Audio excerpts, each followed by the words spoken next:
I come from a different background. I come from a more ecological and evolutionary background. So what I'll try to do today is give that introduction, because the speaker to follow will also present it from that angle.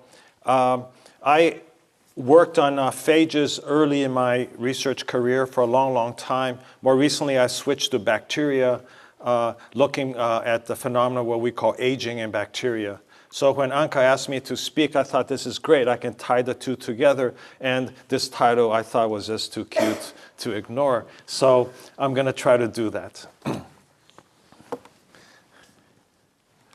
Before I go on, I'd like to thank the people who've done the work. This group on this side with the pictures are the people working currently on the aging in bacteria work.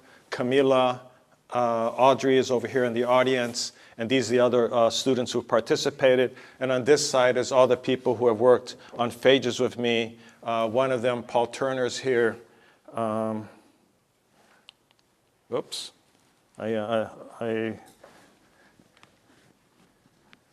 Which is the button? Oh, it's on the top. OK, Paul Turner right there. He will speak next.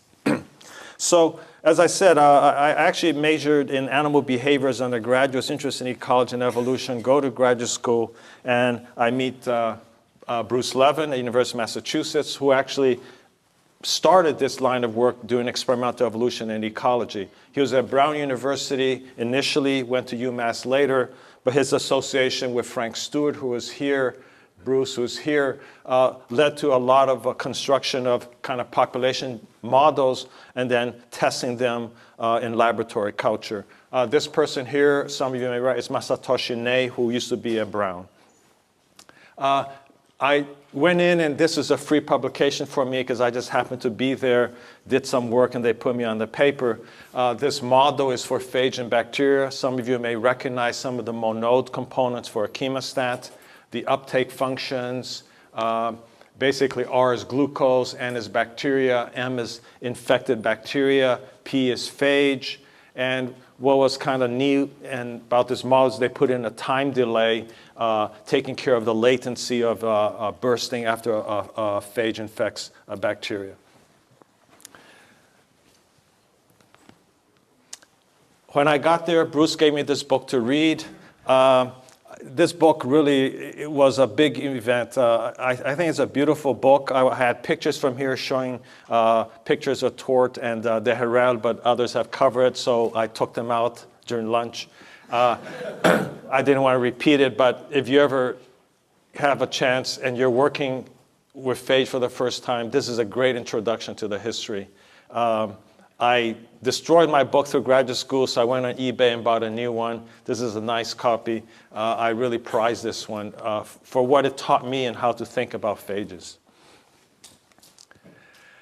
I then did a master's with Bruce, and we put essentially viruses and bacteria, phages and bacteria into chemostats, and that resulted in this ecology paper. This is a chemostat with T7 and E. coli over 1,000 hours. Generation time is about an hour. So we're following this over 1,000 generations. And the question that we're after back then was whether this, as a model system for predator-prey, will coexist over time. And here it is, the bacteria, the solid dots, the phage are the open dots to reference plaques. That's how I kept things straight. The phage are about 10 to the 5, 10 to the 6. The bacteria 10 to the 3, 10 to the 4, which is very interesting, right? Because this is a glucose chemostat, 100 micrograms. You expect the bacteria to be up at about 10 to the 8 cells per ml, but they're held down here at 10 to the 4, 10 to the 3. If you're to look at these chemostats, they'll be crystal clear. You think there's nothing in it, but there's a population of phage and bacteria in there coexisting through over 1,000 generations. We like to draw things back then without computers, so I was very proud of this drawing of a chemostat.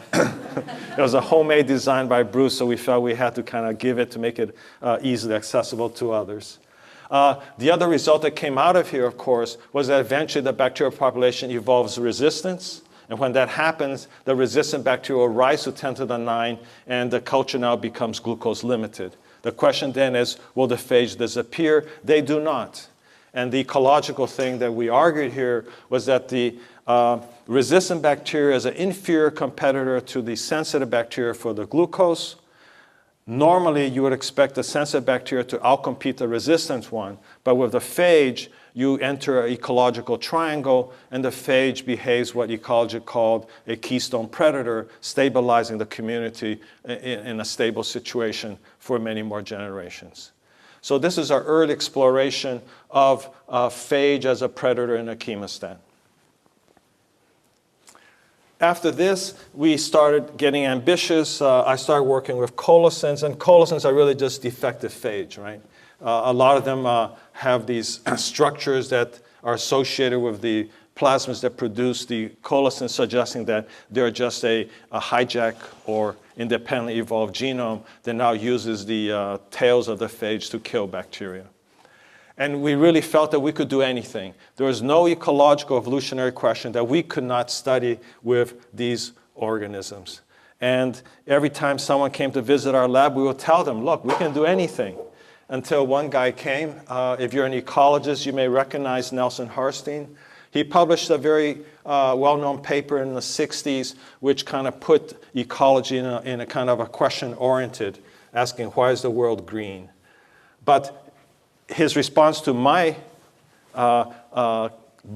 claim that I could study anything was, he says, yes, but you cannot study the evolution of sex and aging. So that became now a mission of mine to prove him wrong. And I started pushing in that direction. How can I study the evolution of sex? How can I study the evolution of aging? The evolution of sex, if you are a true phage biologist, you must know that actually it is very easy, right?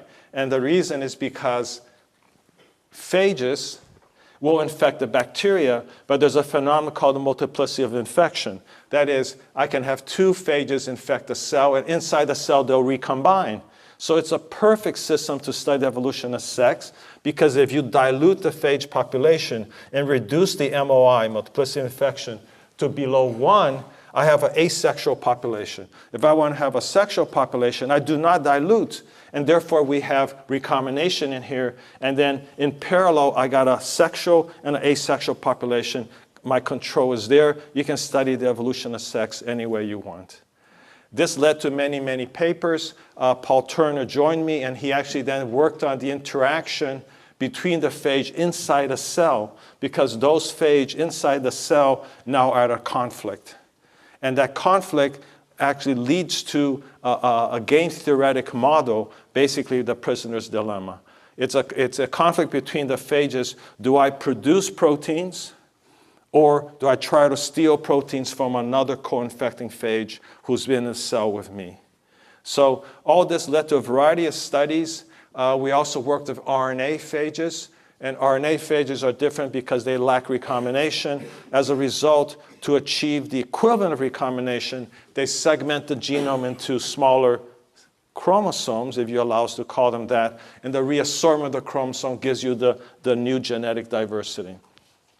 As a side note, because I thought that since I'm kind of an observer into the phage world as we enter this, when I did this work, there was a Gordon conference coming, and Alan Campbell was the organizer. So I got in touch with him. I said, can I come and give a talk? And I'm trying to think, maybe I am old, because I cannot remember whether I emailed him or called him. I think I called him. Okay, so it was before emails. And Alan was very nice, invited me to give a talk. I gave the talk. And as an anecdote for you guys, that evening, after everyone retired, Alan, we were sitting outside talking about the day. And for some reason, the discussion came up is, if they ever made a movie about phage after Aerosmith, which actor would play you?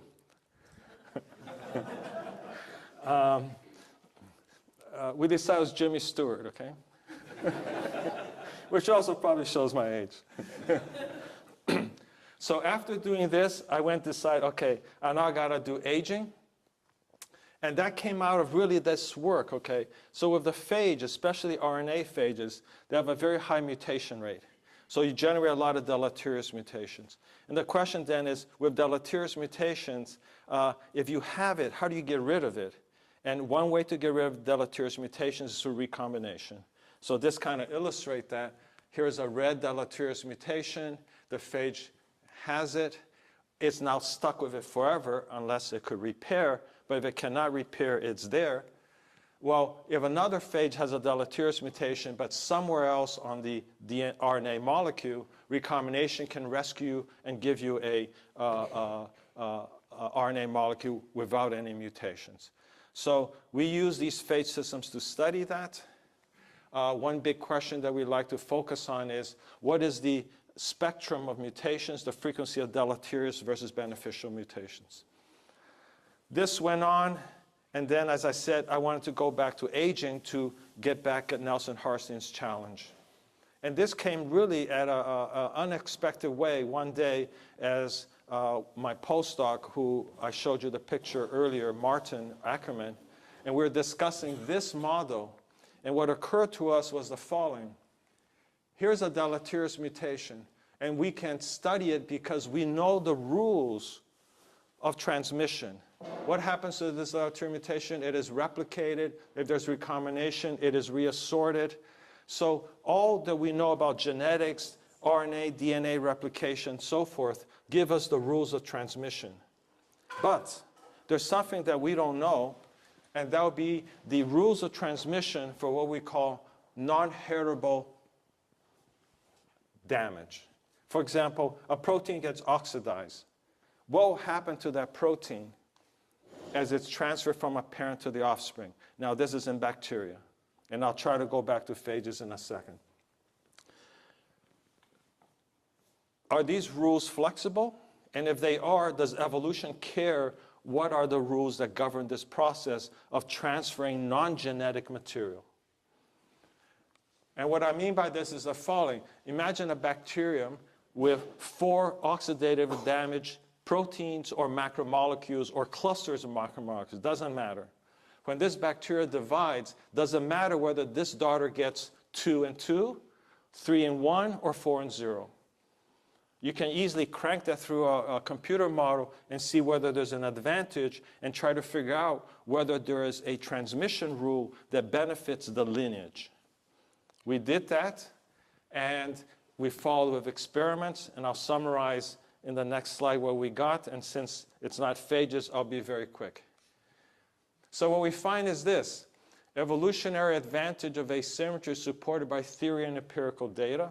And what that means is, if I have a bacteria mother here that's divided, she has 4, she will be asymmetrical, where one will get more and one will get less.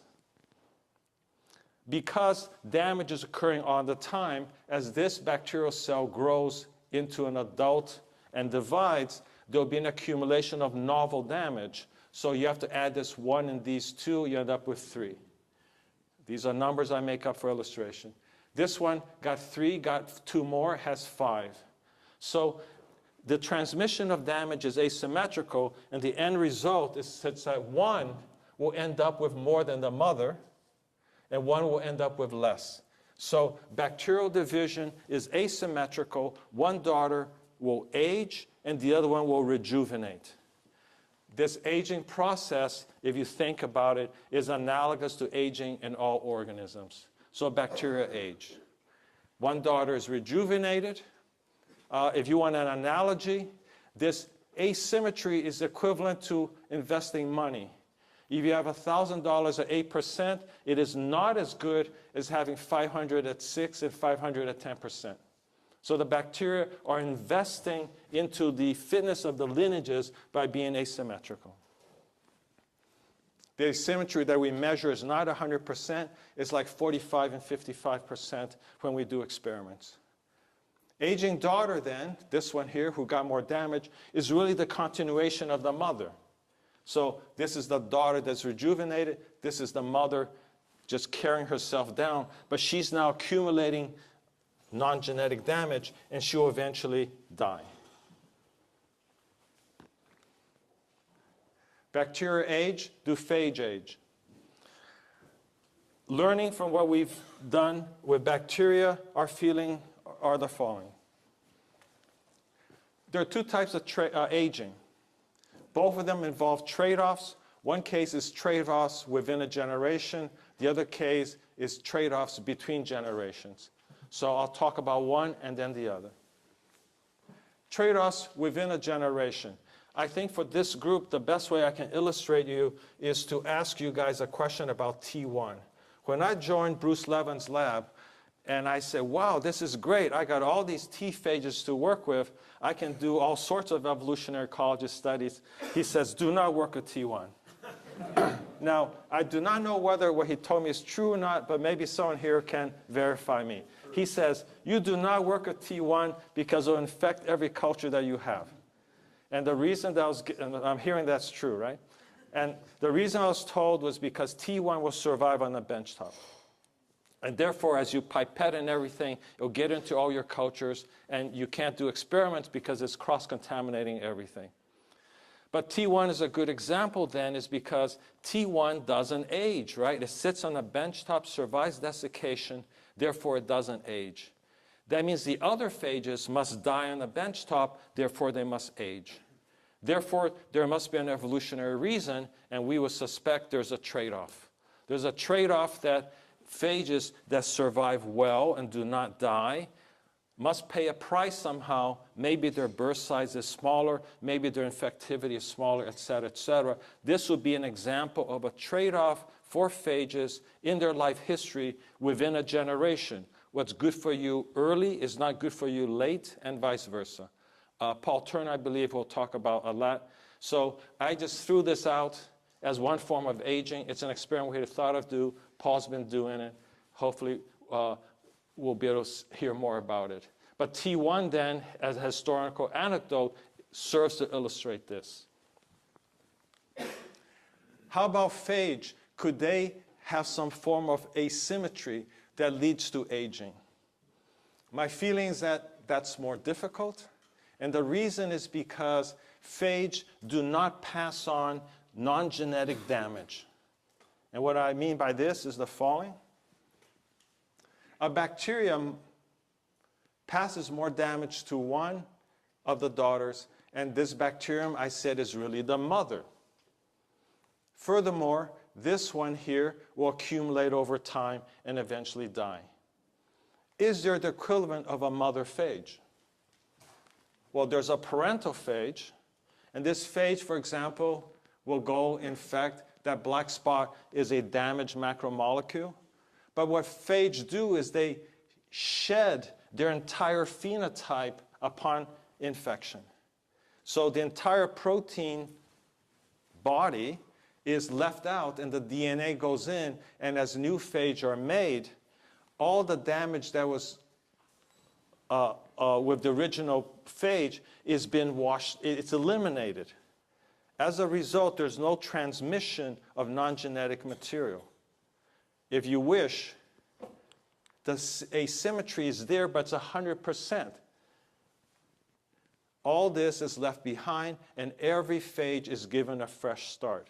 Because of that, you cannot have a trade-off between generations because the generation cycle is broken.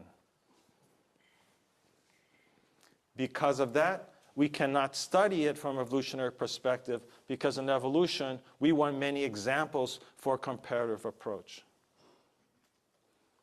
There may be an exception, however, if we're to have a phage which has a protein, which I draw here in red, that's associated with the nucleic acid, that's injected into the host cell, and that this red molecule may have a life after infection. So I'm thinking of an RNA phage, which will need an RNA-dependent RNA polymerase to replicate its genome because the host bacterium will not be providing such a polymerase. That is injected with the nucleic acid, and there's a possibility that will be repackaged into a future phage. If that's the case, we'll have this continuity that we will need for the type of aging that I talked about in bacteria. If that's true or not, I don't know. It's studies that we would like to do, but many things make this more difficult because we have to follow a single protein. Everyone now does single cell biology through microfluidics, but single protein molecules is still hard to do. And then we have the phenomenon that a burst size is a large number in the order of hundreds. As a result, the aging effect of that mother will be harder to measure because she will be one mother phage out of 100 progeny. But this is something we discuss, whether we'll do it. It's something that we hope we do from that earlier discussion I set with Nelson. Before I'm done, I'd just like to throw out some more questions. Since no one has mentioned it, I was told once that some researcher asked for a sample of a phage, I believe it was MS2, and that lab refused to give it back to the requester. So the requester took the letter, washed it, and isolated. If that's true and someone knows that, could they confirm that later on? Otherwise, I'd be happy to take any questions.